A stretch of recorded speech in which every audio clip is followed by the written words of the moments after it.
Hello guys, welcome back to Deccan stories. Newton చాలా punctuality ఉన్న officer. అలాంటి న్యూటన్ ని నక్సల్ సెన్సిటివ్ ఏరియాలో ఎలక్షన్ కండక్ట్ చేయమని పంపిస్తారు. మరి న్యూటన్ ఎలక్షన్స్ కండక్ట్ చేయడానికి ఎన్ని ఇబ్బందులు పడ్డాడు, చివరికి ఎలక్షన్ కండక్ట్ చేశాడా లేదా తెలుసుకుందాం 2017 హిందీలో రిలీజ్ అయిన న్యూటన్ అనే మూవీ ద్వారా. ఇలాంటి మరిన్ని ఇంట్రెస్టింగ్ వీడియోస్ మీరు వినాలంటే మా ఛానల్ని సబ్స్క్రైబ్ చేసుకోండి.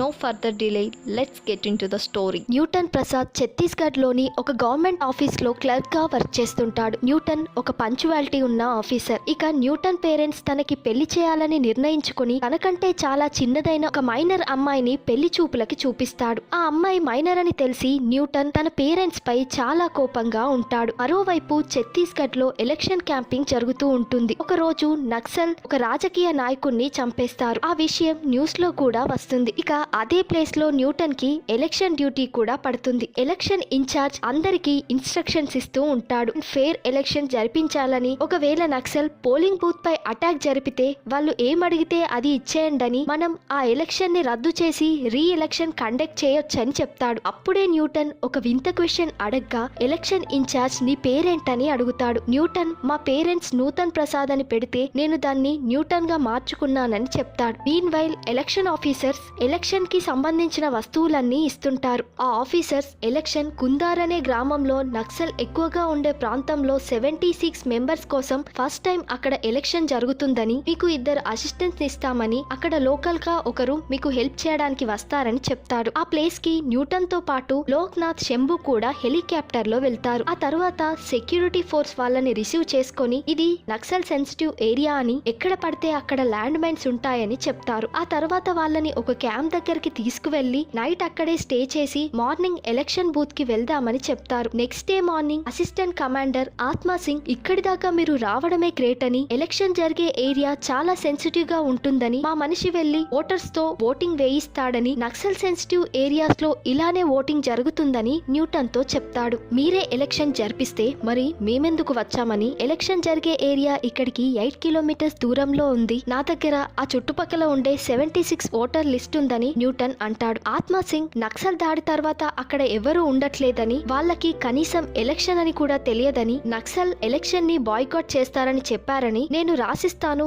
ఎవరు అక్కడికి ఓట్ వేయడానికి రారని అంటాడు. దాంతో న్యూటన్ రాసివ్వండి, నేనది కలెక్టర్ కి సబ్మిట్ చేస్తానని చెప్తాడు. ఇక ఆత్మా సింగ్ భయపడి అందరికి బుల్లెట్ జాకెట్ వేయిస్తాడు. అప్పుడే అక్కడికి మాల్కో నేత అనే ఒక లేడీ వస్తుంది. న్యూటన్ తను లోకల్లో ఉన్న మా టీం మెంబర్ అని చెప్తాడు. ఆత్మా సింగ్ మాల్కో మనతో రావద్దని ఎంత చెప్పినా వినకపోవడంతో మాల్కోకి బుల్లెట్ జాకెట్ వేయిద్దామని అంటాడు. కానీ మాల్కో నేను లోకల్ కాబట్టి ఈ జాకెట్ వేసుకుంటే చాలా ప్రాబ్లం అవుతుందని చెప్తుంది. అందరూ కలిసి పోలింగ్ బూత్ దగ్గరికి ఆ అడవిలో నడుస్తూ ఉంటారు. దారిలో ఒక పెద్ద శబ్దం రావడంతో ఎక్కడి వాళ్ళు అక్కడే దాక్కుంటారు. ఆ శబ్దం ఏంటని కృష్ణ వెళ్లి చూడగా అక్కడ ఒక చెట్టు కొమ్మ విరిగి ఉంటుంది. మళ్ళీ అందరూ తన జర్నీని కంటిన్యూ చేస్తారు. మధ్యలో లోక్నాథ్ కి టాయిలెట్ రావడంతో ఒక జవాన్ అతన్ని టాయిలెట్ కి తీసుకెళ్తాడు. దాంతో అందరూ కాసేపు రిలాక్స్ అవుతారు. ఆ పక్కనే గిరిజనులు వెళ్తుండగా న్యూటన్ చూసి అందరూ ఓటర్ ఐడి కార్డ్ పట్టుకొని స్కూల్ దగ్గరికి రండి, ఈ రోజు ఎలక్షన్ ఉందని చెప్తాడు. అప్పుడే మాల్కో వాళ్ళు రారని, ఆత్మా సింగ్ 12:30 వరకే ఓటింగ్ అయిపోతుందని చెప్పారని న్యూటన్ తో అంటుంది. ఇక న్యూటన్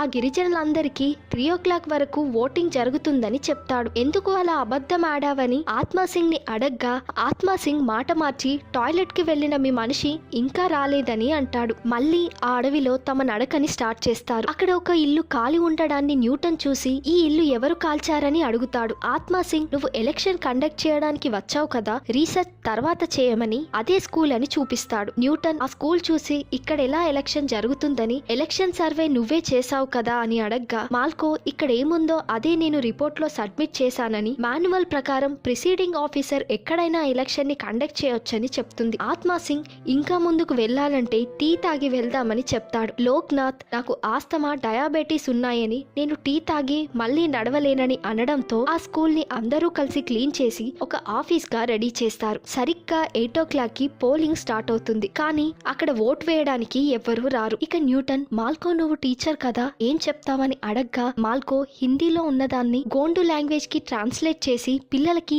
అర్థమయ్యేలా చెప్తానని అంటుంది. ఎవరు రాకపోవడంతో న్యూటన్ ఆత్మసింగ్ దగ్గరికి వెళ్లి ఇక్కడ నుండి ఊరు ఎంత దూరంలో ఉందని, మేబీ నక్సల్స్ బాయ్కాట్ చేస్తున్నారని, వాళ్ళు ఓట్ వేయడానికి రాలేదేమోనని మీ మనుషులని అక్కడికి పంపించి వాళ్ళకి ఇన్ఫర్మేషన్ చెప్పమని అంటాడు. ఆత్మసింగ్ 0% ఓటింగ్ అవుతుందని కంగారు పడకని మా మనుషులతో ఓటింగ్ వేయిస్తానని అంటాడు. ఆ స్కూల్ దగ్గరగా ఏవో పాటలు వినబడడంతో మాల్కో, న్యూటన్ అక్కడికి వెళ్ళగా ఆత్మసింగ్ ముగ్గురు పిల్లలతో పాటలు పాడిస్తుంటారు. వీళ్ళు ఇన్ఫార్మర్స్ అని చెప్పి మీ ఊళ్ళోకి వెళ్లి ఎలక్షన్ జరుగుతుందని చెప్పి మీ పేరెంట్స్ ని రమ్మని అంటాడు. హాఫ్ అన్ అవర్ లో ఇక్కడ నుండి బయలుదేరాలని, లేకపోతే మనపై అటాక్ జరిగే ఛాన్సెస్ ఎక్కువగా ఉన్నాయని న్యూటన్ తో అంటాడు. అంతలోనే ఒక జవాన్ వచ్చి మీతో డిఐజీ సార్ మాట్లాడాలని అంటున్నాడని న్యూటన్ కి చెప్తాడు. డిఐజీ ఇప్పటి వరకు ఎంత % ఓటింగ్ జరిగిందని, నేను ఒక ఫారినర్ రిపోర్టర్ తో 1 hour లో అక్కడికి వస్తున్నానని, ఓటర్స్ కూడా వస్తారని చెప్తాడు. ఇక ఆత్మసింగ్ తన టీమ్ తో కలిసి ఆ ఊరికి వెళ్లి ఓటర్ ఐడి కార్డున్న వాళ్ళని పోలింగ్ బూత్ దగ్గరికి తీసుకువస్తాడు. ఓటింగ్ కూడా స్టార్ట్ అవుతుంది. అప్పుడే ఇక్కడ వాళ్ళకి మెషిన్ పై ఓటు ఎలా వేయాలో తెలియదని మాల్కో చెప్తుంది. దాంతో ఆ ఓటర్స్ అందరికి న్యూటన్, మాల్కో కలిసి ఎలా ఓటు వేయాలో చెప్తారు. ఆ మిషన్ పై పార్టీ గుర్తులుంటాయని, ఎవరు నచ్చితే ఆ గుర్తుకి ఓటు వేయమని చెప్తాడు. అప్పుడే అక్కడికి ఆత్మసింగ్ వచ్చి ఆ మిషన్ పై అన్ని రకాల బండి గుర్తులుంటాయని, మీకు ఏ బండి నచ్చితే ఆ బండి పక్కన ఉన్న బటన్ ని నొక్కండని చెప్తాడు. అలా న్యూటన్ ఓటింగ్ కండక్ట్ చేస్తాడు. అప్పుడే డిఐజీతో సహా ఆ పోలింగ్ బూత్ కి ఫారినర్ రిపోర్టర్ కూడా వస్తుంది. ఓట్ వేయడం వల్ల మీ లైఫ్ లో ఎలాంటి మార్పులు జరుగుతాయని అడగ్గా మా లైఫ్ లో ఎలాంటి మార్పులు జరగవని ఓటర్స్ చెప్తారు. న్యూటన్ ఇంకా 39 మెంబర్స్ ఓట్ వేయాల్సి ఉందని, 3 PM వరకు ఇక్కడే ఉంటానని, కొందరు లంచ్ తర్వాత వస్తానని చెప్పారని డిఐజీతో అంటాడు. లంచ్ టైం కూడా కావడంతో అక్కడే వంటలు కూడా చేయిస్తారు. స్టాఫ్ అంతా కలిసి లంచ్ చేస్తూ ఉంటారు. ఆత్మసింగ్ న్యూటన్ కి తినడానికి ఫుడ్ తీసుకొస్తాడు. అప్పుడే నక్సల్ అటాక్ జరగడంతో ఆత్మసింగ్ అందరూ ఇక్కడి నుండి వెళ్లిపోవాలని ఓటింగ్ మిషన్ ని ప్యాక్ చేయమని చెప్తాడు. ఆ సామానంతా పట్టుకొని మళ్ళీ జంగల్లో అందరూ కలిసి నడుస్తూ ఉంటారు. ఆ అడవికి దగ్గరలోనే మాల్కో ఇల్లు కూడా ఉండడంతో ఎలక్షన్ కి సంబంధించిన వస్తువులన్నీ న్యూటన్ కి ఇచ్చి తను వెళ్లిపోతుంది. ఆ తరువాత న్యూటన్, కృష్ణ ఇంత పెద్ద అటాక్ జరిగింది కదా, మరొకసారి వాకీ టాకీలో ఇన్ఫర్మేషన్ కనుక్కోమని చెప్తాడు. అప్పుడే న్యూటన్ 3 PM వరకు ఓటింగ్ టైం ఉండడంతో తిరిగి స్కూల్ వైపు పరుగెత్తుతూ ఉంటాడు. తిరిగి మళ్ళీ ఆత్మసింగ్ దగ్గరికే వస్తాడు. మళ్ళీ అడవిలో నడుస్తూ ఉండగా కొందరు ఆదివాసీలు కనిపిస్తారు. ఆత్మసింగ్ వాళ్ళని ఓట్ వేయనీకపోవడంతో న్యూటన్ జవాన్ దగ్గర గన్ తీసుకొని బెదిరిస్తాడు. దాంతో ఆత్మసింగ్ ఆ ఆదివాసీలను ఓట్ వేయనిస్తాడు. అలా 3 PM ఓటింగ్ టైం కూడా కంప్లీట్ అవుతుంది. న్యూటన్ జవాన్లందరినీ గన్ తో బెదిరించడంతో జవాన్లందరూ కలిసి న్యూటన్ ని కొడతాడు. దాంతో న్యూటన్ కి మెడ ఫ్రాక్చర్ అవుతుంది. ఇక న్యూటన్ ఆత్మసింగ్ పై కలెక్టర్ కి కంప్లైంట్ చేస్తాడు. దాంతో ఆత్మని 6 months సస్పెండ్ చేస్తారు. 6 నెలల తర్వాత ఒక రోజు మాల్కో న్యూటన్ ని వెతుక్కుంటూ తన ఆఫీస్ కి వస్తుంది. న్యూటన్, నాకు పంచువాలిటీ అవార్డ్ వచ్చిందని చెప్తాడు. నువ్వు వెళ్ళిన తర్వాత చాలా పెద్ద స్టోరీ జరిగిందని టీ తాగుతూ మాట్లాడుదామని అంటాడు. అలా ఈ మూవీ కూడా ఎండ్ అవుతుంది.